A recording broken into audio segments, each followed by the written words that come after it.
ਮੁਖਤਾਰ ਅੰਸਾਰੀ ਦੇ ਮਸਲੇ ਤੇ ਵਿਧਾਨ ਸਭਾ ਦੇ ਵਿੱਚ ਹੋਈ ਜ਼ਬਰਦਸਤ ਤਕਰਾਰ। ਜੇਲ੍ਹ ਮੰਤਰੀ ਹਰਜੋਤ ਬੈਂਸ ਬੋਲੇ, ਅੰਸਾਰੀ ਨੂੰ 2 ਸਾਲ ਤੱਕ ਦਿੱਤੀਆਂ ਗਈਆਂ VIP ਸਹੂਲਤਾਂ। ਪਤਨੀ ਵੀ ਜੇਲ੍ਹ ਦੇ ਵਿੱਚ ਰਹਿੰਦੀ ਸੀ, ਨਾਲ FIR ਦਰਜ ਕਰਨ ਦੀ ਵੀ ਕਹੀ ਗੱਲ। ਪ੍ਰਤਾਪ ਬਾਜਵਾ ਦੀ ਚੁਣੌਤੀ, ਸਾਬਤ ਕਰੋ ਜਾਂ ਅਹੁਦਾ ਛੱਡੋ।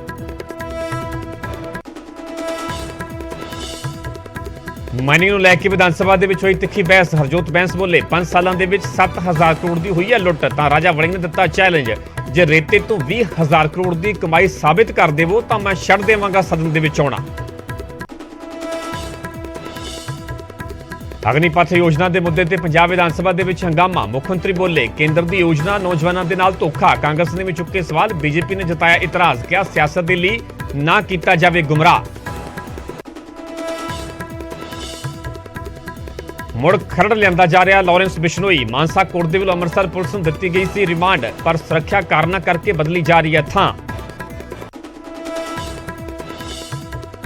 ਪਾਕਿਸਤਾਨ ਤੋਂ ਸਮਗਲ ਕੀਤੇ ਗਏ ਸਨ ਮੂਸੇਵਾਲਾ ਕਤਲकांड ਦੇ ਵਿੱਚ ਵਰਤੇ ਹਥਿਆਰ। ਸੂਤਰਾਂ ਮੁਤਾਬਿਕ ਡਰੋਨ ਦੇ ਜ਼ਰੀਏ ਭੇਜਿਆ ਗਿਆ ਅਸਲਾ, ਗ੍ਰਨੇਡ ਤੇ AK ਸੀਰੀਜ਼ ਦੇ ਹਥਿਆਰ ਵੀ ਸਨ ਸ਼ਾਮਿਲ। ਸਿੱਧੂ ਮੂਸੇਵਾਲਾ ਦੇ ਕਰੀਬੀ ਸ਼ਗਨਪ੍ਰੀਤ ਨੇ ਹਾਈਕੋਰਟ ਦੇ ਵਿੱਚ ਪਾਈਆਂ 2 ਅਰਜ਼ੀਆਂ। ਵਿੱਕੀ ਮਿੱਡੂ ਖੇੜਾ ਕਤਲ ਕੇਸ ਦੇ ਵਿੱਚ ਅਗਾਊਂ ਜ਼ਮਾਨਤ ਅਤੇ ਸੁਰੱਖਿਆ ਵੀ ਮੰਗੀ। ਸ਼ਗਨਪ੍ਰੀਤ ਨੇ ਲਾਰੈਂਸ ਤੇ ਗੋਲਡੀ ਬਰਾੜ ਤੋਂ ਖੁਦ ਨੂੰ ਦੱਸਿਆ ਖਤਰਾ। ਮੂਸੇਵਾਲਾ ਕਤਲकांड ਦੇ ਵਿੱਚ ਇੱਕ ਹੋਰ ਸ਼ਖਸ ਕਾਬੂ। ਮਾਨਸਾ ਪੁਲਿਸ ਨੇ ਗੋਰਾ ਸਿੰਘ ਨਾਮ ਦੇ ਸ਼ਖਸ ਨੂੰ ਹਿਰਾਸਤ 'ਚ ਲਿਆ। ਗੋਰਾ ਸਿੰਘ ਦੇ ਘਰ ਰੁਕਿਆ ਸੀ ਸੰਦੀਪ ਕੇਕੜਾ।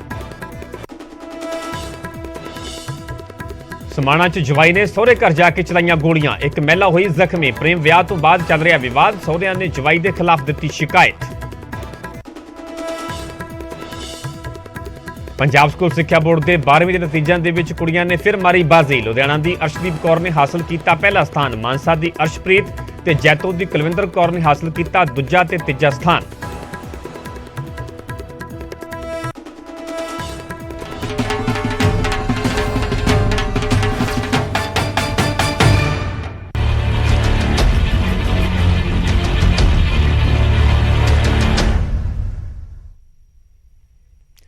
ਸਤਿ ਸ਼੍ਰੀ ਅਕਾਲ, ਤੁਸੀਂ ਵੇਖ ਰਹੇ ਹੋ ਨਿਊਜ਼ 18 ਪੰਜਾਬ ਹਰਿਆਣਾ ਹਿਮਾਚਲ। ਮੈਂ ਪਰਮਿੰਦਰ ਸਿੰਘ ਤੇਜਾ, ਸਾਰੇ ਦਰਸ਼ਕਾਂ ਦਾ ਬੁਲੇਟਿਨ ਸਵਾਗਤ ਹੈ। ਸਭ ਤੋਂ ਪਹਿਲਾਂ ਗੱਲ ਕਰਾਂਗੇ ਐਕਸ਼ਨ ਵਾਲੇ ਸੈਸ਼ਨ ਦੀ। ਮਾਈਨਿੰਗ ਦੇ ਮੁੱਦੇ ਤੇ ਵਿਧਾਨ ਸਭਾ ਦੇ ਅੰਦਰ ਸੱਤਾ ਧਿਰ ਤੇ ਕਾਂਗਰਸ ਦੇ ਵਿਚਾਲੇ ਤਿੱਖੀ ਬਹਿਸ ਹੋਈ। ਮਾਈਨਿੰਗ ਮੰਤਰੀ ਹਰਜੋਤ ਬੈਂਸ ਨੇ ਮਾਈਨਿੰਗ ਖੇਤਰ ਦੇ ਵਿੱਚ ਵੱਡੀ ਲੁੱਟ ਦੇ ਇਲਜ਼ਾਮ ਲਗਾਏ, ਤਾਂ ਕਾਂਗਰਸ ਨੇ ਆਮ ਆਦਮੀ ਪਾਰਟੀ ਵੱਲੋਂ ਆਮਦਨ ਨੂੰ ਲੈ ਕੇ ਕੀਤੇ ਦਾਅਵਿਆਂ ਤੇ ਜਵਾਬ ਮੰਗ ਲਿਆ। मान ला लिए ते उत्ते कंपाउंड इंटरेस्ट कर लिए तो 40,000 करोड़ की लुट हुई है। पंजाब विधान सभा के अंदर माइनिंग के मुद्दे की गूंज सुनाई दी। माइनिंग मंत्री हरजोत बैंस ने पुराने अंकड़ियां का हवाला दिंदियां पिछलियां सरकारां ते लुट करन दे इल्जाम लाए। बैंस ने पिछले 20 साल का डाटा दिंदियां सरकारी खजाने नूं हज़ारां करोड़ का चूना लाउण दा दावा कीता, तो राजा वड़िंग ने आम आदमी पार्टी दे उस दावे ते सवाल पुछ लिया जिस दे विच माइनिंग तो 20,000 करोड़ की कमाई का दम भरिया गया सी। पिछले 20 सालों दे विच सिर्फ 1083 करोड़ माइनिंग चो आया। पिछले 20 सालों दे विच जे अनुमान ला लिए ते उत्ते कंपाउंड इंटरेस्ट कर लिए तो 40,000 करोड़ की लुट हुई है। ते पिछले 5 सालों दे विच 7,000 करोड़ की लुट थोड़ी सरकार ने की है। हाउस छड्डूंगे कि नहीं छड्डूंगे? ਜਿਹੜੀ ਲੁੱਟ ਹੋਈ ਹੈ ਪਹਿਲਾਂ ਇਹ ਲੈ ਕੇ ਹੁਣ 20,000 ਕਰੋੜ ਰੁਪਇਆ। ਮੈਂ ਇਹ ਕਿਹਾ ਮੈਂ ਸਦਨ ਦੇ ਵਿੱਚ ਨਹੀਂ ਆਵਾਂਗਾ ਜੇ 20,000 ਕਰੋੜ ਰੁਪਏ ਦਾ ਇਹਨਾਂ ਨੇ ਰੈਵਨਿਊ ਆ ਗਿਆ ਤਾਂ ਨਹੀਂ ਆਵਾਂਗਾ। हरजोत बैंस ने पिछलियां सरकारां दी नीति ते सवाल करदिआं दावा कीता कि जिन्नी माइनिंग पंजाब दे विच हुंदी सी उन्नी माइनिंग कल्ले पठानकोट जिले दे विच हो रही है, सब कुछ लीगल कर दिता गया है। तो साबका माइनिंग मंत्री सुखविंदर सरकारिया ने सवाल पूछा कि जे माइनिंग वधी है तो आमदन क्यों नहीं वधी। पिछली सरकार दे विच सर मैक्सीमम जिहड़ी डेली माइनिंग हुंदी सी वो 40,000 मैट्रिक टन सी। अज सर कल्ली 40,000 मैट्रिक टन पठानकोट चों कर रहे हैं असीं, क्योंकि एक एक ट्रक पंजाब सरकार दे पोर्टल ते चढ़ रहा। ਇਹ ਕਿਤੇ 40 ਲੱਖ ਟਨ ਕਦੀ ਕੁਝ ਕਹੀ ਜਾਂਦੇ ਆ। ਜੇ ਇਹਨਾਂ ਨੇ ਸਭ ਕੁਝ ਵਧਾ ਲਿਆ ਤੇ ਇਨਕਮ ਕਿਉਂ ਨਹੀਂ ਵਧ ਰਹੀ? ਮੈਂ ਤੇ ਇਹੋ ਸਵਾਲ ਕਰਦਾ। ਇੱਕ ਮਿੰਟ ਖਲੋਇਓ ਯਾਰ, ਇਹ ਪਹਿਲਾਂ ਇਨਕਮ ਵਧਾਉਣ, 20,000 ਨੂੰ ਪਹੁੰਚਣ, ਫਿਰ ਕਿਸੇ ਨੂੰ ਨਿੱਦਣ, ਫਿਰ ਗੱਲ ਕਰਾਂਗੇ। माइनिंग का मुद्दा अकाली दल ते BJP की गठजोड़ सरकार वेले भी गर्म रहा, कांग्रेस की सरकार वेले भी गूंजता रहा ते मौजूदा सरकार दे विच भी इसकी गूंज सुनाई दे रही है। जांच इसकी होनी चाहिए है कि माइनिंग के नाम ते कितनी लुट हुई है। सवाल होना चाहिए है कि जिन्नी आमदन माइनिंग तो होनी चाहिए सी कि उन्नी हो रही है। चंडीगढ़ तो पंकज कपाही दे नाल नपिंदर बराड़ ते अमन भारद्वाज, न्यूज़ 18। ਮਾਈਨਿੰਗ ਦੇ ਮੁੱਦੇ ਦੇ ਨਾਲ ਵਿਧਾਨ ਸਭਾ ਦੇ ਅੰਦਰ ਯੂਪੀ ਦੇ ਬਾਹੂਬਲੀ ਮੁਖਤਾਰ ਅੰਸਾਰੀ ਨੂੰ ਲੈ ਕੇ ਵੀ ਖੂਬ ਚਰਚਾ ਹੋਈ। ਸੱਤਾ ਧਿਰ ਤੇ ਕਾਂਗਰਸ ਦੇ ਵਿਚਾਲੇ ਜ਼ੁਬਾਨੀ ਜੰਗ ਵੇਖਣ ਨੂੰ ਮਿਲੀ। ਜੇਲ੍ਹ ਮੰਤਰੀ ਨੇ ਪਿਛਲੀ ਸਰਕਾਰ ਤੇ ਸਵਾਲਾਂ ਦੀ ਝੜੀ ਲਗਾ ਦਿੱਤੀ ਤਾਂ ਕਾਂਗਰਸ ਨੇ ਸਬੂਤ ਪੇਸ਼ ਕਰਨ ਦੀ ਚੁਣੌਤੀ ਦਿੱਤੀ।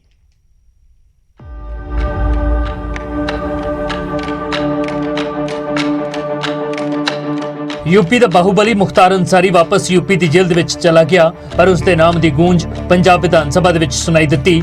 ਸੱਤਾਧਾਰੀ ਧਿਰ ਤੇ ਕਾਂਗਰਸ ਦੇ ਵਿਚਾਲੇ ਇਲਜ਼ਾਮ ਤਰਾਸ਼ੀਆਂ ਹੋਈਆਂ। ਜੇਲ੍ਹ ਮੰਤਰੀ ਹਰਜੋਤ ਬੈਂਸ ਨੇ ਇਲਜ਼ਾਮ ਲਾਇਆ ਕਿ ਕਾਂਗਰਸ ਸਰਕਾਰ ਨੇ ਇੱਕ ਫਰਜ਼ੀ FIR ਦਰਜ ਕਰਕੇ ਮੁਖਤਾਰ ਅੰਸਾਰੀ ਨੂੰ 2 ਸਾਲ ਦੇ ਕਰੀਬ ਪੰਜਾਬ ਦੀ ਰੋਪੜ ਜੇਲ੍ਹ ਦੇ ਵਿੱਚ ਰੱਖਿਆ, VIP ਟ੍ਰੀਟਮੈਂਟ ਦਿੱਤਾ। ਅੰਸਾਰੀ ਦੀ ਪੈਰਵੀ ਤੇ 55 ਲੱਖ ਰੁਪਏ ਖਰਚ ਦਿੱਤੇ। ਬੈਂਸ ਨੇ ਕਾਂਗਰਸ ਤੇ ਅੰਸਾਰੀ ਦੀ ਪੁਸ਼ਤਪਨਾਹੀ ਦੇ ਇਲਜ਼ਾਮ ਲਾਏ ਤਾਂ ਬਾਜਵਾ ਨੇ ਲਾਰੈਂਸ ਬਿਸ਼ਨੋਈ ਤੇ ਜਵਾਬ ਮੰਗ ਲਿਆ।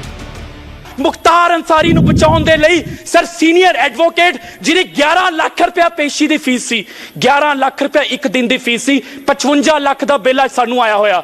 55 ਲੱਖ ਰੁਪਇਆ ਅਸੀਂ ਕਿਉਂ ਦਈਏ? ਇਹ ਲਾਰੈਂਸ ਬਿਸ਼ਨੋਈ ਵੱਲ ਹੋਈ ਹੈ, ਕਿਹੜੀ ਜੇਲ੍ਹ ਵਿੱਚ ਸੀ ਤੇ ਕੀ ਚੱਲਦਾ ਤੇ ਕੌਣ ਕਰਾਂਦਾ। ਸ਼ੁਰੂ ਕਰੀਏ ਉੱਥੋਂ, ਦੇਖੋ ਜੀ ਫਿਰ ਕਿਹਦੇ ਤੇ ਆਏਗਾ ਸਮਝੇ। ਤੁਹਾਡੇ ਹਰਜੋਤ ਬੈਂਸ ਨੇ ਵੀ ਦਾਅਵਾ ਕੀਤਾ ਕਿ ਜੇਲ੍ਹ ਦੇ ਅੰਦਰ ਅੰਸਾਰੀ ਨਾਲ ਉਸ ਦੀ ਪਤਨੀ ਵੀ ਰਹੀ, ਜਿਸ ਤੇ ਵਿਰੋਧੀ ਧਿਰ ਦੇ ਆਗੂ ਪ੍ਰਤਾਪ ਬਾਜਵਾ ਨੇ ਕਿਹਾ ਕਿ ਇਲਜ਼ਾਮ ਲਾਉਣ ਦੀ ਥਾਂ ਤੇ ਸਬੂਤ ਦਿਓ, ਸਬੂਤ ਨਹੀਂ ਤਾਂ ਅਸਤੀਫਾ ਦਿਓ।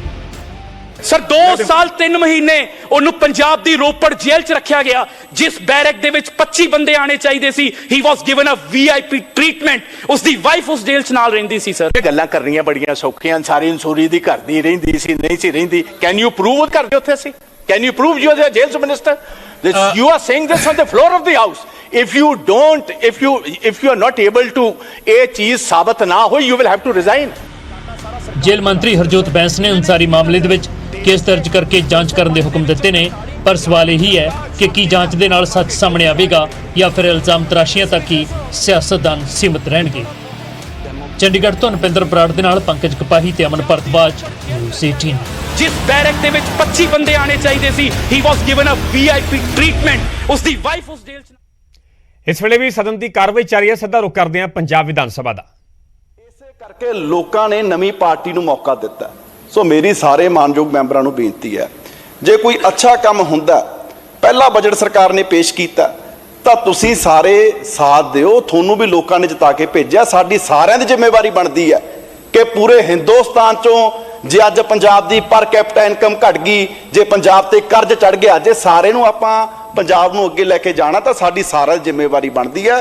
ਕੋਈ ਪੋਜ਼ਿਟਿਵ ਚੀਜ਼ ਹੁੰਦੀ ਹੈ ਤਾਂ ਉਹਦੀ ਸਰ ਸ਼ਲਾਘਾ ਵੀ ਕਰਿਆ ਕਰੋ। ਜਿੱਥੇ ਕੋਈ ਕਮੀਆਂ ਪੇਸ਼ੀਆਂ ਤੁਸੀਂ ਸਾਨੂੰ ਦੱਸੋ, ਅਸੀਂ ਉਹਨਾਂ ਨੂੰ ਦੂਰ ਕਰਾਂਗੇ। ਪਰ ਇਹ ਸਾਡੀ ਸਰਕਾਰ ਦੀ, ਮਾਨ ਸਾਹਿਬ ਨੇ ਵੀ ਕਿਹਾ, ਆ ਗੋਲੀ ਸਲਫਾਤ ਦੀ ਗੋਲੀ ਵਾਲੀ ਗੱਲ ਅੱਜ ਵੀ ਜ਼ਿਕਰ ਹੋਇਆ, ਇਹ ਕਮਿਟਮੈਂਟ ਹੈ। ਹੋ ਸਕਦਾ ਸੀ ਨਵੀਆਂ ਗਲਤੀਆਂ ਹੋਣ, ਪਰ ਸਾਡੀ ਇਮਾਨਦਾਰੀ ਤੇ ਨੀਅਤ ਦੇ ਵਿੱਚ 5 ਸਾਲ ਕੋਈ ਕਮੀ ਨਹੀਂ ਰਹੂਗੀ। ਜੇ ਕਿਤੇ ਕੋਈ ਹੋਈ ਤਾਂ ਉਹ ਵਿਅਕਤੀ ਦਾ ਭਗਵੰਤ ਮਾਨ ਜੀ ਦੀ ਸਰਕਾਰ ਦੇ ਵਿੱਚ ਕੋਈ ਜਗ੍ਹਾ ਨਹੀਂ ਹੋਊਗੀ। ਇੱਕ ਨੇ ਕੀਤੀ ਸੀ, ਉਹ ਤੁਹਾਨੂੰ ਪਤਾ ਅੱਜ ਕਿੱਥੇ ਆ, ਉਹਦੀ ਜ਼ਮਾਨਤ ਨਹੀਂ ਹੋਏ ਤੱਕ। ਜੇ ਹੋਰ ਵੀ ਕੋਈ ਕਰੂਗਾ, ਕਿਸੇ ਲਈ ਵੀ ਭਗਵੰਤ ਮਾਨ ਜੀ ਦੀ ਸਰਕਾਰ 'ਚ ਕੋਈ ਜਗ੍ਹਾ ਨਹੀਂ। ਕਿਉਂਕਿ ਸਰ ਲੋਕਾਂ ਨੇ ਬਹੁਤ ਵੱਡਾ, ਕਿਉਂਕਿ ਨਾ ਮੈਂ ਜਦੋਂ ਵਿਧਾਨ ਸਭਾ 'ਚ ਪ੍ਰਚਾਰ ਕਰਦਾ ਸੀ ਤਾਂ ਬੜੇ ਲੋਕ ਕਹਿੰਦੇ ਸੀ ਜੇ ਤੁਸੀਂ ਵੀ ਕੁਝ ਕਰਨ ਲੱਗੇ ਫਿਰ ਕੀ ਕਰਾਂਗੇ। ਕਿਉਂਕਿ ਸਰ ਆ ਸਾਡੇ 'ਚੋਂ ਜਿਹੜੇ ਬਹੁਤੇ ਲੋਕ ਆਇਆ, ਇਹਨਾਂ ਤੋਂ ਪੁੱਛ ਲਓ, ਕਿਸੇ ਨੇ ਪੈਸਾ ਨਹੀਂ ਲਾਇਆ, ਕਿਸੇ ਨੇ ਸ਼ਰਾਬ ਨਹੀਂ ਵੰਡੀ, ਕਿਸੇ ਨੇ ਪੈਸੇ ਦੇ ਕੇ ਵੋਟਾਂ ਨਹੀਂ ਖਰੀਦੀਆਂ। ਲੋਕਾਂ ਨੇ ਸਰ ਸਾਨੂੰ ਸੰਗਤ ਦੇ ਰੂਪ 'ਚ ਵੋਟਾਂ ਪਾਈਆਂ ਨੇ। ਜੇ ਅਸੀਂ ਵੀ ਮਾਫੀਆ ਚਲਾਉਣ ਲੱਗ ਗਏ ਤਾਂ ਸਰ ਸਾਨੂੰ ਲੋਕਾਂ ਨੇ ਕੀ, ਉਹ ਭਗਵਾਨ ਦੀ ਦਰਗਾਹ 'ਚ ਜਾ ਕੇ ਵੀ ਸਾਨੂੰ ਮਾਫੀ ਨਹੀਂ ਮਿਲਣੀ। ਇਸੇ ਕਰਕੇ ਅਸੀਂ ਆਪਦੀ ਜ਼ਿੰਮੇਵਾਰੀ ਨੂੰ ਸਮਝਦੇ ਹਾਂ ਤੇ ਇਮਾਨਦਾਰੀ ਨਾਲ ਲੱਗੇ ਹੋਏ ਹਾਂ। ਠੀਕ ਹੈ, ਕੋਈ ਨਵਿਆਂ ਤੋਂ ਗਲਤੀਆਂ ਹੋ ਜਾਂਦੀਆਂ। ਮੈਂ ਦੁਬਾਰਾ ਕਹਿਣਾ, ਬਜਟ ਪੇਸ਼ ਕੀਤਾ ਵਿੱਤ ਮੰਤਰੀ ਸਾਹਿਬ ਨੇ, ਤੁਸੀਂ ਉਸ ਦੀ ਨੀਅਤ 'ਚ ਤੇ ਇਮਾਨਦਾਰੀ 'ਚ ਕਮੀ ਨਹੀਂ। ਸਾਡੀ ਇੱਛਾ ਸ਼ਕਤੀ ਹੈ ਕਿ ਪੰਜਾਬ ਨੂੰ ਅੱਗੇ ਲੈ ਕੇ ਜਾਈਏ। ਸੋ ਮੇਰੀ ਸਾਰੇ ਸਦਨ ਦੇ ਮੈਂਬਰਾਂ ਨੂੰ ਬੇਨਤੀ ਹੈ ਕਿ ਆਪਾਂ ਪੋਜ਼ਿਟਿਵ ਰਾਜਨੀਤੀ ਕਰੀਏ। ਤੇ ਦੂਸਰੀ ਵੀ ਜਿਹੜੀਆਂ ਵੀ, ਕਿਉਂਕਿ ਮੈਂ ਨਾ 5 ਸਾਲ ਪਹਿਲਾਂ ਵੀ ਮੈਂਬਰ ਰਿਹਾ, ਜਦੋਂ ਮੈਂ ਪਹਿਲੀ ਵਾਰੀ ਐਤਕੀ ਸਦਨ ਦੇ ਵਿੱਚ ਬੋਲਿਆ, ਉਧਰ ਵੀ ਮੈਂ ਸਾਰੇ ਸਾਡੇ ਸੀਨੀਅਰ ਮੈਂਬਰਾਂ ਨੂੰ ਬੇਨਤੀ ਕੀਤੀ ਸੀ ਕਿ ਬਹੁਤੇ ਮੈਂਬਰ ਪਹਿਲੀ ਵਾਰ ਆਏ ਆ, ਇਹਨਾਂ ਨੇ ਸਾਡੇ ਤੋਂ ਘੱਟ, ਕਿਉਂਕਿ ਤੁਹਾਡੇ 'ਚ ਬਹੁਤ ਆ, ਤ੍ਰਿਪਤ ਬਾਜਵਾ ਜੀ ਬੈਠਿਆ, ਬੜੇ ਸਤਿਕਾਰਯੋਗ ਆ, ਪਤਾ ਨਹੀਂ ਕਿੰਨੇ ਵਾਰੇ ਸਦਨ ਦੇ ਮੈਂਬਰ ਰਹੇ ਆ, ਕਈ ਰਾਜ ਸਭਾ 'ਚ ਰਹੇ ਆ, ਲੋਕ ਸਭਾ 'ਚ ਰਹੇ ਆ। ਸੋ ਨਵੇਂ ਲੋਕਾਂ ਨੇ, ਸਾਥੀਆਂ ਨੇ ਤੁਹਾਡੇ ਤੋਂ ਸਿੱਖਣਾ, ਆਉਣ ਵਾਲੀਆਂ ਪੀੜ੍ਹੀਆਂ ਨੇ ਸਾਡੇ ਤੋਂ ਸਿੱਖਣਾ। ਸੋ ਅਸੀਂ ਇੱਥੇ ਨਾ ਜਿਹੜੀ ਮਰਿਆਦਾ ਉਹ ਹਾਊਸ ਦੀ ਕਾਇਮ ਰੱਖਿਆ ਕਰੀਏ। ਹੁਣ ਤਾਂ ਲਾਈਵ ਚੱਲਦਾ, 3 ਕਰੋੜ ਆਬਾਦੀ ਸਾਨੂੰ ਦੇਖਦੀ ਹੈ ਕਿ ਅਸੀਂ ਇਹਨਾਂ ਲੋਕਾਂ ਨੂੰ ਚੁਣ ਕੇ ਭੇਜੇ। ਸੋ ਮੈਂ ਸਰ ਇਹਨਾਂ ਗੱਲਾਂ ਦੇ ਨਾਲ ਹੀ ਮੈਂ ਬੜੀਆਂ ਅੱਛੀਆਂ ਗੱਲਾਂ ਕੀਤੀਆਂ ਪਿਛਲੇ ਸਾਲਾਂ ਸਰ, ਬਹੁਤ ਅੱਛਾ ਕੰਮ ਹੋਇਆ, ਮੈਂ ਤੁਹਾਡਾ ਧੰਨਵਾਦ ਕਰਦਾ, ਪਰ ਹੁਣ ਵੀ ਆਪਾਂ ਅੱਛੇ ਕੰਮ ਅੱਗੇ ਕਰੀਏ। ਮੈਂ ਨਾ ਇੱਕ ਬੇਨਤੀ ਕਰਨੀ ਚਾਹੁੰਦਾ ਕਿ ਆਪਾਂ ਇਸ ਹੁਣ ਡਿਬੇਟ ਨੂੰ ਅੱਗੇ ਚੱਲਣ ਦੀਏ। ਡਾਕਟਰ ਸਾਹਿਬ ਤੁਸੀਂ ਬਹੁਤ ਚੰਗੀਆਂ ਗੱਲਾਂ ਕਰਦੇ ਹੋ, ਚਲੋ 1 ਮਿੰਟ ਦੇ ਦਿੰਦੇ ਡਾਕਟਰ ਸਾਹਿਬ ਸੁੱਖੀ ਜੀ। ਦੇਖੋ ਮੀਰ ਸਾਹਿਬ, ਮੈਨੂੰ ਤੁਹਾਡੀ ਨੀਅਤ ਤੇ ਔਰ ਤੁਹਾਡੀ ਇਮਾਨਦਾਰੀ ਤੇ ਕੋਈ ਸ਼ੱਕ ਨਹੀਂ। ਗੱਲ ਹੈ ਵੀ ਜਦੋਂ ਸਾਡੇ ਨਾ ਤੁਸੀਂ ਹਰ ਗੱਲ ਇਹ ਅਸੀਂ ਜਿੱਤ ਕੇ ਆਏ ਆ, ਕਿ ਸਾਨੂੰ ਇਹ ਨਹੀਂ ਕਿ ਅਸੀਂ ਵੀ ਕੋਈ ਉੱਥੇ ਲੋਕਾਂ ਤੋਂ ਜ਼ਬਰਦਸਤੀ ਵੋਟਾਂ ਪਵਾਈਆਂ। ਦੂਜੀ ਵਾਰ ਤੁਹਾਡੇ ਨਾਲ ਹੀ ਜਿੱਤ ਕੇ ਆਇਆ। ਘੱਟ ਤੋਂ ਗਾਲਾਂ ਕੱਢਣ ਲੱਗੇ ਯਾਰ, ਤੁਸੀਂ ਦੇਖੋ ਸਾਨੂੰ ਤੁਸੀਂ ਉਹ ਗੱਲ ਖਤਮ ਹੋ ਗਈ ਹੈ ਜੀ, ਉਹ ਗੱਲ ਖਤਮ ਹੋ ਗਈ ਹੈ। ਮੇਰਾ ਕੋਈ ਮਨ ਨਹੀਂ। ਤੁਸੀਂ ਸੁਣ ਲਓ, ਇੱਕ ਮਿੰਟ ਬਹਿ ਜਾ, ਇੱਕ ਮਿੰਟ ਬਹਿ ਜਾ। ਚੇਅਰ ਨੂੰ ਐਡਰੈਸ ਕਰੋ ਜੀ, ਚੇਅਰ ਨੂੰ ਐਡਰੈਸ ਕਰੋ। ਡਾਕਟਰ ਸਾਹਿਬ ਜੇ ਤੁਸੀਂ ਕੋਈ ਗੱਲ ਚੇਅਰ ਨੂੰ ਕਰਨੀ ਹੈ ਤੇ ਐਡਰੈਸ ਕਰੋ। ਮੈਂ ਇਹ ਗੱਲ ਕਹਿਣਾ ਕਿ ਮੈਨੂੰ ਇਹਨਾਂ ਦੀ ਨੀਅਤ ਤੇ ਇਮਾਨਦਾਰੀ ਤੇ ਕੋਈ ਸ਼ੱਕ ਨਹੀਂ। ਠੀਕ ਹੈ। ਅਸੀਂ ਕਹਿੰਦੇ ਆ ਕਿ ਜਿਹੜੇ ਨਵੇਂ ਮੈਂਬਰ ਆਏ ਆ, ਹਰੇਕ ਵਾਰੀ ਚੁੱਕੇ ਉਹ ਜਿਹਦਾ ਕੋਈ ਪਿੰਡ 'ਚ ਚਲ ਜਾਂਦਾ ਕੋਈ ਮਾੜਾ ਸੰਤ, ਉਹਦੇ ਮਗਰ ਕਿੱਦਾਂ ਪਿਆਉਂਦੇ ਨਾ, ਤਾਂ ਉਹਨਾਂ ਨੂੰ ਕਹੋ ਬਈ ਇਦਾਂ ਨਾ ਕਰੋ। ਬਿਲਕੁਲ ਥੋੜਾ ਜਿਹਾ ਡਿਸਪਲਿਨ ਤਾਂ ਰੱਖੋ। ਬਿਲਕੁਲ ਕੋਈ ਮਾੜੀ ਮੋਟੀ ਤੱਕ ਦੂਜੇ ਕਦਰ ਕਰੀਏ। Thank you. ਬ੍ਰਹਮ ਸ਼ੰਕਰ ਜਿੰਪਾ ਜੀ ਕੁਝ ਕਹਿਣਾ ਚਾਹੁੰਦੇ ਆ ਜੀ। ਮੈਂ ਮਾਨਯੋਗ ਸਪੀਕਰ ਸਾਹਿਬ, ਜਿਹੜਾ ਬਜਟ ਮਾਨਯੋਗ ਚੀਮਾ ਸਾਹਿਬ ਨੇ ਪੇਸ਼ ਕੀਤਾ, ਉਹ ਇੱਕ ਬਿਹਤਰੀਨ ਮਿਸਾਲ ਹੈ ਅੱਜ ਤੱਕ ਦੇ ਬਜਟਾਂ ਦੇ ਵਿੱਚ। ਮੈਂ ਸੋਚਦਾ ਜਦ ਕਿ ਅੱਜ ਤੱਕ ਗੱਲ ਖਾਲੀ ਖਜ਼ਾਨੇ ਦੀ ਹੁੰਦੀ ਰਹੀ ਹੈ, ਔਰ ਪਾਰਟੀ ਨੇ ਬਹੁਤ ਸਾਰੇ ਲੋਕਾਂ ਨਾਲ ਜਿੱਥੇ ਵਾਅਦੇ ਕੀਤੇ ਸੀ, ਉਹਨਾਂ ਲਈ ਹਰੇਕ ਤੇ ਪਾਰਟੀ ਕੰਮ ਕਰਨ ਲਈ ਪਾਬੰਦ ਹੈ। ਔਰ ਮਾਨਯੋਗ ਮੁੱਖ ਮੰਤਰੀ ਭਗਵੰਤ ਮਾਨ ਜੀ ਦੀ ਸਰਕਾਰ ਜਿਹੜੀ ਹੈ ਬੜੀ ਇਮਾਨਦਾਰੀ ਨਾਲ, ਔਰ ਜਿੱਦਾਂ ਮੇਰੇ ਸਾਥੀਆਂ ਨੇ ਦੱਸਿਆ ਵੀ ਬੜੀ ਅੱਛੀ ਨੀਅਤ ਨਾਲ ਕੰਮ ਕਰਨ ਦੀ ਕੋਸ਼ਿਸ਼ ਕਰ ਰਹੀ ਹੈ ਔਰ ਇਮਾਨਦਾਰੀ ਦੇ ਨਾਲ। ਮੈਂ ਉੱਠਿਆ ਤਾਂ ਆ ਵੀ ਡਾਕਟਰ ਸਾਹਿਬ ਨੇ ਮੈਡੀਕਲ ਸੇਵਾਵਾਂ ਦੀ ਗੱਲ ਕੀਤੀ ਪੰਜਾਬ ਦੀ।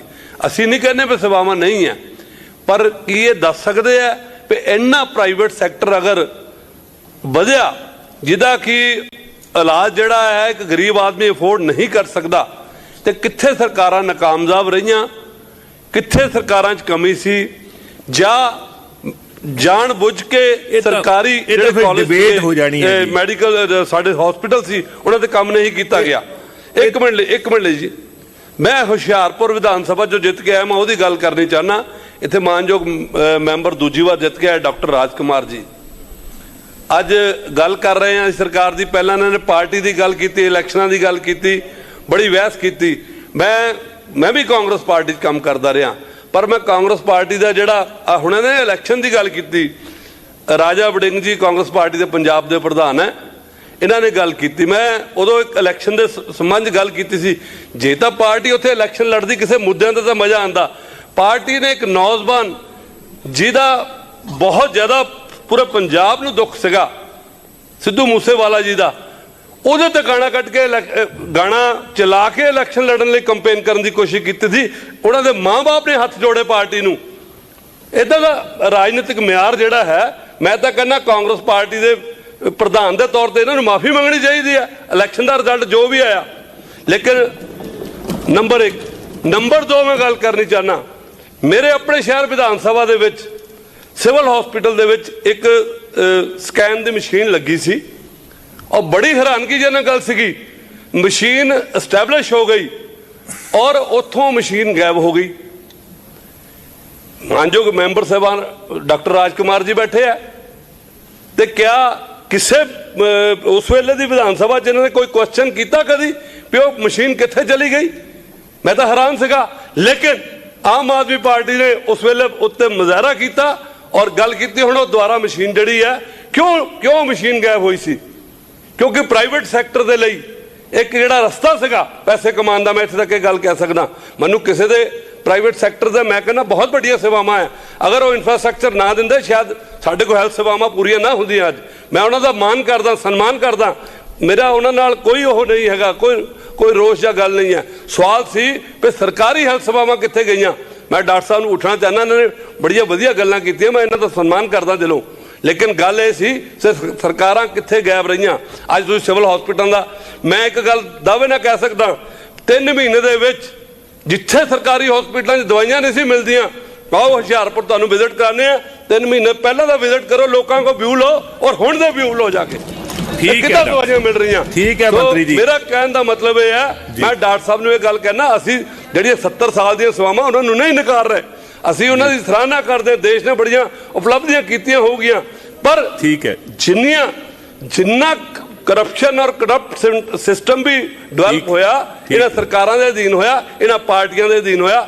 ਅੱਜ ਇੱਥੇ ਮਾਈਨਿੰਗ ਦੀ ਗੱਲ ਹੋ ਰਹੀ ਸੀਗੀ, ਸਰਕਾਰੀਆ ਸਾਹਿਬ ਬੈਠੇ ਸੀਗੇ, ਸਾਡੇ ਮੰਤਰੀ ਸਾਹਿਬ ਬੋਲੇ ਆ, ਬੜੇ ਨੌਜਵਾਨ ਮੰਤਰੀ ਆ, ਉਹਨਾਂ ਨੇ ਕੋਈ ਗੱਲ ਦਾ ਜਵਾਬ ਨਹੀਂ ਦਿੱਤਾ। ਇੱਕ ਗੱਲ ਕਰ, ਤੁਸੀਂ 20 ਕਰੋੜ ਰੁਪਇਆ ਦੱਸੋ ਜੀ, 20 ਕਰੋੜ ਰੁਪਇਆ ਤੁਸੀਂ 20,000 ਕਰੋੜ ਦੀ ਗੱਲ ਕਰੋ ਜੀ, ਤੁਸੀਂ ਉਹਨਾਂ ਡਾਟਾ ਪੇਸ਼ ਕੀਤਾ ਸਾਡੇ ਮੰਤਰੀ ਜੀ। ਠੀਕ ਹੈ, ਸੋ ਮੇਰਾ ਕਹਿਣ ਦਾ ਮਤਲਬ ਇਹ ਸੀਗਾ ਵੀ ਆਪਾਂ ਮੁੱਦਿਆਂ ਦੀ ਅਗਰ ਗੱਲ ਕਰਦੇ ਆ, ਸਾਡੀ ਵੀ ਗੱਲ ਮੁੱਦਿਆਂ ਦੀ ਆ। ਔਰ ਆਮ ਆਦਮੀ ਪਾਰਟੀ ਜਿਹੜੀ ਆ 5 ਸਾਲ, ਇਹ 3 ਮਹੀਨਿਆਂ ਦੀ ਗੱਲ ਕੁਐਸਚਨ ਕਰਨ ਲੱਗ ਪਏ ਆ। ਅਗਰ ਅਸੀਂ 70 ਸਾਲ ਦਾ ਜਵਾਬ ਮੰਗਦੇ ਆ, ਇਹ 3 ਮਹੀਨੇ ਦਾ ਜਵਾਬ ਮੰਗਣ ਲੱਗ ਪਏ। ਡਾਕਟਰ ਸਾਹਿਬ ਨੇ ਲੱਭੂ ਦੀ ਗੱਲ ਕੀਤੀ ਸੀਗੀ ਤੇ ਫਿਰ ਇੱਧਰ ਪੱਪੂ ਦੀ ਗੱਲ ਆ ਗਈ, ਤੋਂ ਆਣੀ ਸੀਗੀ। ਮੇਰੇ ਕਹਿਣ ਦਾ ਮਤਲਬ ਹੈ, ਡਾਕਟਰ ਸਾਹਿਬ ਨੂੰ ਚਾਹੀਦਾ 3 ਮਹੀਨੇ ਦੀ ਗੱਲ ਨਾ ਕਰਨ, ਜਦੋਂ ਸਾਲ 2 ਸਾਲ 3 ਸਾਲ 4 ਸਾਲ 5 ਸਾਲ ਦੀ ਗੱਲ ਕਰਾਂਗੇ, ਪੂਰੀ ਬਿਹਤਰੀਨ ਗੱਲ ਕਰਾਂਗੇ ਤੁਹਾਡਾ। ਬੈਠੋ ਕੇ ਗੱਲ ਕਰਾਂਗੇ। ਬੈਠੋ ਮੰਤਰੀ ਜੀ। ਡਾਕਟਰ ਸਾਹਿਬ ਤੁਸੀਂ ਜਵਾਬ ਦੇਣਾ ਚਾਹੁੰਦੇ ਹੋ? Doctor Raj Kumar. Doctor Raj Kumar. Sir, speaker ਸਾਹਿਬ ਬਹੁਤ ਧੰਨਵਾਦ ਤੁਹਾਡਾ। ਸਭ ਤੋਂ ਪਹਿਲਾਂ ਤੇ ਮੈਂ ਮੀਤ ਹੇਅਰ ਜੀ ਦੇ ਥੋੜੇ ਅੰਕੜੇ ਠੀਕ ਕਰਨੇ ਚਾਹਨਾ। ਇਹ ਕੈਂਸਰ ਟ੍ਰੇਨ ਦੀ ਗੱਲ ਕਰਦੇ, ਬੜਾ ਅਨਫੋਰਚੂਨੇਟ ਹੈ ਕਿ ਪੰਜਾਬ ਦੇ ਵਿੱਚ ਕੈਂਸਰ ਹੈ, but cancer is everywhere in the world and India also.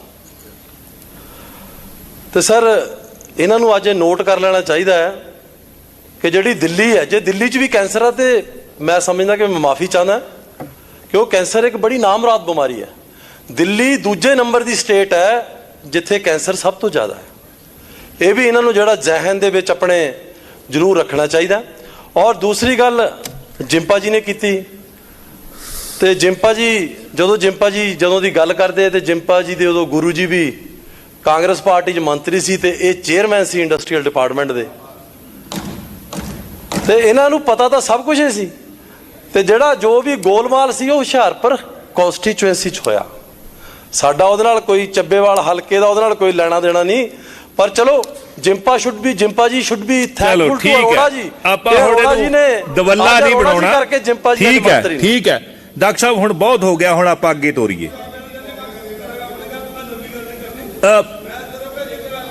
Jimpa ਜੀ ਤੇ ਉਹ ਕਿਸੇ ਹਲਕੇ ਦੀ ਗੱਲ ਨਹੀਂ ਹੁੰਦੀ। ਮੰਤਰੀ ਜੀ ਇੱਕ ਗੱਲ ਕਰਨੀ ਚਾਹੁੰਦਾ ਜੀ, ਇੱਕੋ ਹੀ ਗੱਲ, ਵਿਧਾਨ ਇਹਨਾਂ ਨੂੰ ਸ਼ੈਲਟਰ ਕਰਦੇ ਨੇ, ਕਿਹੜੇ ਬੰਦੇ ਸ਼ੈਲਟਰ ਕਰਦੇ ਰਹੇ ਨੇ। ਉਹਨਾਂ ਨੇ ਫਿਰ ਇੱਕ ਚਾਰਜ ਲਗਾਇਆ ਸੀ ਕਿ ਉਹਨਾਂ ਦੀ ਵਾਈਫ ਵੀ ਉੱਥੇ ਜੇਲ੍ਹ 'ਚ ਰਹਿੰਦੀ ਰਹੀ, ਤੇ ਮੈਂ ਉਹ ਯੰਗ ਮਿਨਿਸਟਰ ਨੂੰ ਕਿਹਾ ਸੀ ਕਿ ਮਿਨਿਸਟਰ ਸਾਹਿਬ ਤੁਸੀਂ ਪਹਿਲੀ ਵਾਰ ਬਣੇ on the floor of the house, ਇਹੋ ਜੀ ਗੱਲ ਕਹੋਗੇ ਜੇ ਪ੍ਰੂਵ ਨਾ ਹੋਈ ਤੇ you will have to resign. ਆਓ ਖਲੋਵੋ, will you stand by your word? You are still the jail minister. If you are not able to produce any document to prove, ਜੇ ਉੱਥੇ ਤੁਸੀਂ ਪ੍ਰੂਵ ਨਹੀਂ ਕਰ ਪਾਉਂਦੇ ਕਿ ਉਹਦੀ ਵਾਈਫ ਉੱਥੇ ਕਦੀ ਰਹੀ ਹੈ, ਤੇ you will have to resign on the floor of the house. You can't be, this is not a ਮਹੱਲਾ, ਇਹ ਕੋਈ ਸੜਕ ਤੇ ਖਲੋਤੇ ਬਹਿਸ ਨਹੀਂ ਹੋ ਰਹੀ, ਇਹ ਫਲੋਰ ਆਫ ਦੀ ਹਾਊਸ ਤੇ ਹੋ ਰਹੀ। ਇਹਦੀ ਸੈਂਟਿਟੀ ਰੱਖਣੀ ਪੈਂਦੀ। ਮਿਨਿਸਟਰਸ ਕਦੀ ਵੀ ਗਲਤ ਬਿਆਨੀ ਇੱਥੇ ਕਰਨਗੇ ਤੇ ਗਲਤ ਬਿਆਨੀ ਜੇ ਪ੍ਰੂਵ ਹੋ ਜਾਏਗੀ ਤਾਂ they will have to resign. ਤੋ ਹੀ ਵਿਡਰੂ। ਤੇ ਬੈਂਸ ਸਾਹਿਬ ਨੇ ਕੀ ਗੱਲ ਕਹੀ ਉਹਨਾਂ ਦੇ ਅੱਗੇ? ਉਹਨਾਂ ਦੇ ਕੋਲ ਕੋਈ ਤੱਤ ਸੀਗੇ ਪੇਸ਼ ਕਰਨ ਨੂੰ? ਜੇ ਤੱਤ ਹੁੰਦੇ ਤੇ ਭਾਈ ਦੇਖਿਓ। ਪਰ ਸਰ ਕੁਲਵੰਤ ਸਿੰਘ ਹੋਰੀ ਬਿਆਨ ਦੇ ਕੇ ਗਏ ਨੇ ਕਿ ਕੁਲਵੰਤ ਸਿੰਘ ਕੌਣ ਹੈ? ਮੋਹਾਲੀ ਤੋਂ ਵਿਧਾਇਕ। ਉਹ ਕਹਿੰਦੇ ਵੀ ਜੇ ਮੰਤਰੀ ਸਾਹਿਬ ਨੇ ਗੱਲ ਕੀਤੀ ਹੈ ਕੋਈ ਤੱਥਾਂ ਤੇ ਕੀਤੀ ਹੋਣੀ ਹੈ। ਮੈਂ ਕਹਿੰਦਾ ਮੈਂ ਤੇ ਚੈਲੰਜ ਕਰਨਾ, ਲਿਆਓ ਫਿਰ ਤੱਥ ਰੱਖੋ ਸਾਹਮਣੇ। ਇਹ ਕੁਲਵੰਤ ਸਿੰਘ ਨੂੰ ਇਹ ਵੀ ਪਤਾ ਹੋਣਾ ਚਾਹੀਦਾ ਕਿ ਜੇ ਮੰਤਰੀ ਸਾਹਿਬ ਪ੍ਰੂਵ ਨਾ ਕਰ ਸਕੇ ਤੇ ਮੰਤਰੀ ਸਾਹਿਬ ਨੂੰ ਰਿਜ਼ਾਈਨ ਕਰਨਾ ਪੈਣਾ ਹੈ। We are willing. ਅਸੀਂ ਕਿਹਾ ਕਿ ਆਓ। ਬਾਦੂ ਸਿੰਘ ਉਹਨਾਂ ਨੇ ਹੋਰ ਕਿਹਾ, ਕਹਿੰਦੇ ਵੀ ਅਸੀਂ 55 ਲੱਖ ਕਿਉਂ ਦਈਏ, ਤੁਹਾਡੀ ਸਰਕਾਰ ਨੇ ਮੁਖਤਾਰ ਅੰਸਾਰੀ ਨੂੰ ਇੱਥੇ ਰੱਖਣ ਲਈ, ਪਰ ਜਿਹੜੀ ਹੀਅਰਿੰਗ ਮੈਨੂੰ ਇਸ ਕਾਕਾ ਮੈਂ ਤੇ 12-13 ਸਾਲਾਂ ਬਾਅਦ ਆਇਆ, ਜਿੰਨੇ ਕਿਸੇ ਨੇ ਰੱਖਿਆ ਉਹਨਾਂ ਨੂੰ ਪੁੱਛੇ। ਸਰ, ਰੋਡਰੇਜ ਮਾਮਲੇ ਦੇ ਵਿੱਚ ਵੀ ਨਵਜੋਤ ਕੌਰ ਸਿੱਧੂ ਨੇ ਟਵੀਟ ਕੀਤਾ, ਕਹਿੰਦੇ ਕਿ ਕੈਪਟਨ ਅਮਰਿੰਦਰ ਸਿੰਘ ਤੇ ਪੀੜਿਤ ਪਰਿਵਾਰ ਦੇ ਨਾਲ ਜੋ ਸਾਹਮਣੇ ਬੈਠ ਕੇ ਸਮਝੌਤਾ ਹੋ ਗਿਆ ਸੀ ਸਾਡਾ। ਮੈਨੂੰ ਮੈਡਮ ਜਿਸ ਗੱਲ ਦਾ ਮੈਨੂੰ ਇਲਮ ਹੀ ਨਹੀਂ, ਉਹਦਾ ਮੈਂ ਜਵਾਬ ਕੀ ਦੇ ਸਕਦਾ। ਇਹ ਕੈਪਟਨ ਅਮਰਿੰਦਰ ਸਿੰਘ ਨੂੰ ਸਵਾਲ ਕਰੋ ਨਾ। ਹਾਈ ਕੋਰਟ 'ਚ ਐਕਸਾਈਜ਼ ਪਾਲਿਸੀ ਦੇ ਵੀ ਸਟੇ ਹੋ ਗਈ, ਕਿਵੇਂ ਦੇਖਦੇ ਹੋ? ਮੈਨੂੰ ਜਾਪਦਾ ਕਰਾਈ ਇਹਨਾਂ ਨੇ ਸਰਕਾਰ ਨੇ। ਕਿਵੇਂ? ਔਰ ਆਫ ਕੋਰਸ ਜਿਹਦੇ ਤੋਂ ਪੰਜਾਬ ਦੇ ਲੋਕਾਂ ਨੂੰ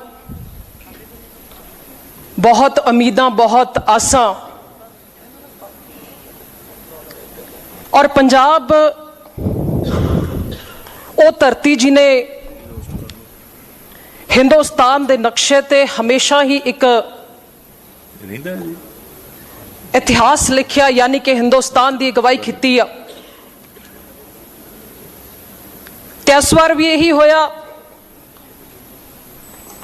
ਕਿ ਸਾਰੀਆਂ ਪੁਰਾਣੀਆਂ ਪਾਰਟੀਆਂ ਨੂੰ ਨਕਾਰਦੇ ਹੋਏ, ਪੁਰਾਣੀਆਂ ਪਾਰਟੀਆਂ ਦੀਆਂ ਪਾਲਿਸੀਆਂ ਨੂੰ ਨਕਾਰਦੇ ਹੋਏ ਪੰਜਾਬ ਨੇ ਇੱਕ ਬਹੁਤ ਵੱਡਾ ਫਤਵਾ ਆਮ ਆਦਮੀ ਪਾਰਟੀ ਦੀ ਸਰਕਾਰ ਬਣਾਈ। ਤੇ ਮੈਂ ਬਹੁਤ ਰਹਿਣੀ ਆ ਸਾਡੇ ਸੁਪਰੀਮੋ,